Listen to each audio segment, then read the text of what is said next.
In today's video, I want to share with you 9 self-care tips to use during times of loss and grief. You see, it seems recently and through the last 6 months that almost everyone I know or come in contact have experienced some type of loss or know someone who has. So whether that's a loss of a friend like I recently experienced, or a parent, or a family member, or a job, or a lifestyle. And so with loss and grief, it's very easy to push self-care to the side, to kind of throw your hands up in the air and say, what's the use? And I'm just too tired to do these things.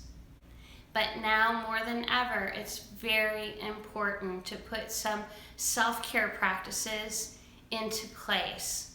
So here we go. Tip number 1 is to journal. It is so helpful to get what's on the inside out onto paper, or you can use an app or your phone, whatever method you most prefer. And I will tell you, I did a lot of journaling in the last couple of weeks after losing a friend, and it really does help to get those emotions out on paper and in a safe place, if you would. Tip number 2 is to talk to someone. Don't isolate yourself. Make sure to talk to that friend or that family member who is a good listener, who will not be judgmental of you or tell you to just get over it. And if that isn't available, then find a good therapist, someone who is totally objective to your situation and that can give you tools like these self-care tips to put in your toolbox and to use during this time.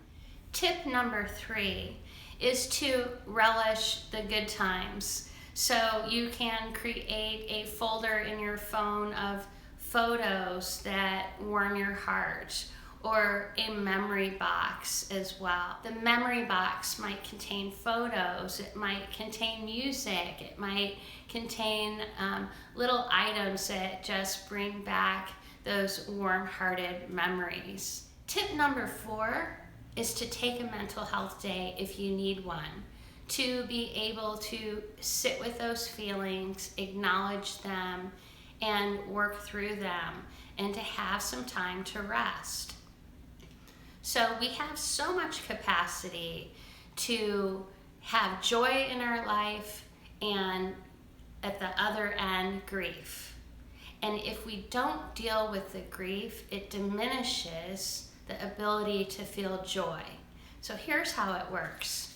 If I have this piece of paper and I put it in half, and one half is my capacity for joy, the other half is my capacity for grief or sadness, but I don't want to deal with the grief and sadness, so I'm just gonna throw that over there. Now, here's my emotional capacity, and we'll fold it in half again, with one half being my ability to experience joy and one being my ability to experience sadness. But again, I'm gonna push that sadness under. I don't wanna feel it. And so I'm just gonna tear that off, throw it in the pile. Now this is my capacity for emotional feelings.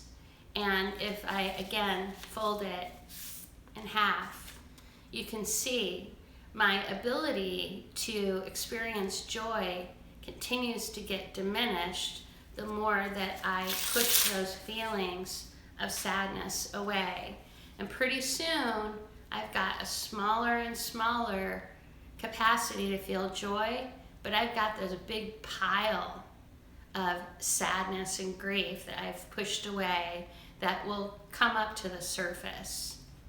So if you need that mental health day, or a couple of days, whatever it is for you, to be able to process your emotions, to be able to have a little extra time to rest, then I would encourage you to take that so that your capacity to experience joy will stay full.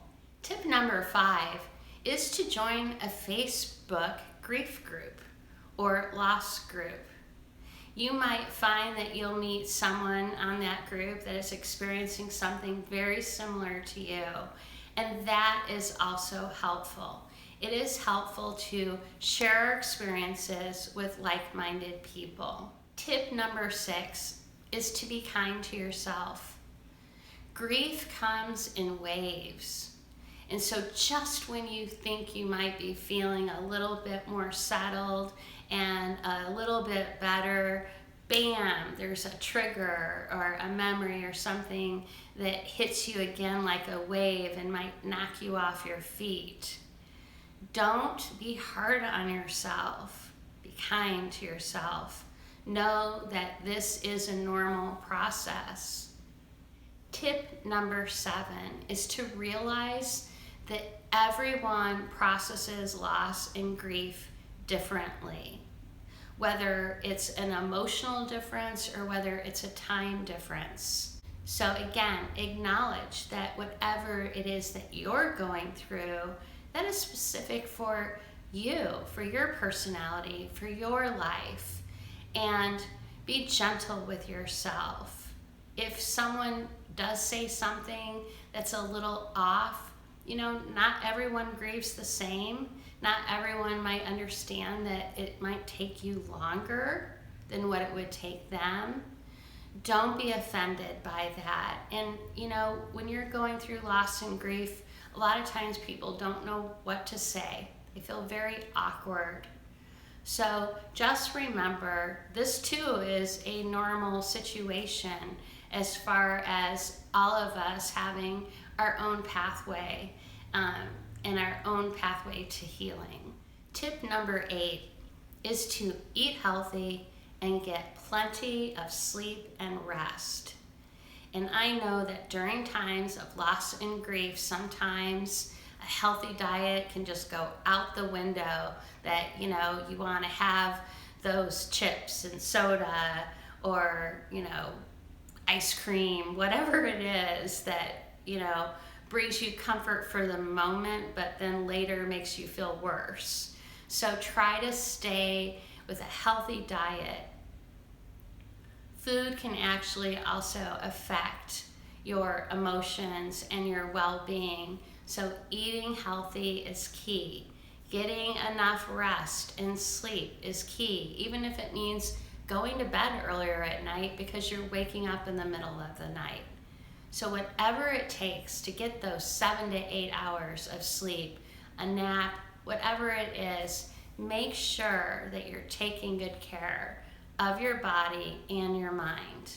And last but definitely not least is prayer or meditation, some type of spiritual practice.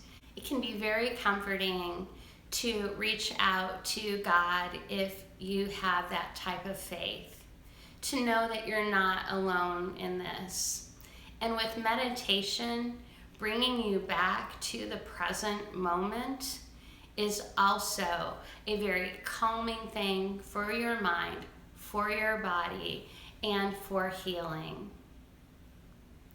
I hope this helps. I hope you will share this with your friends, with your loved ones, and even more so, I hope that you will consider these practices, make them daily practices. And I wish you the best on your journey and healing from loss and grief. And until next time, I'll see you then.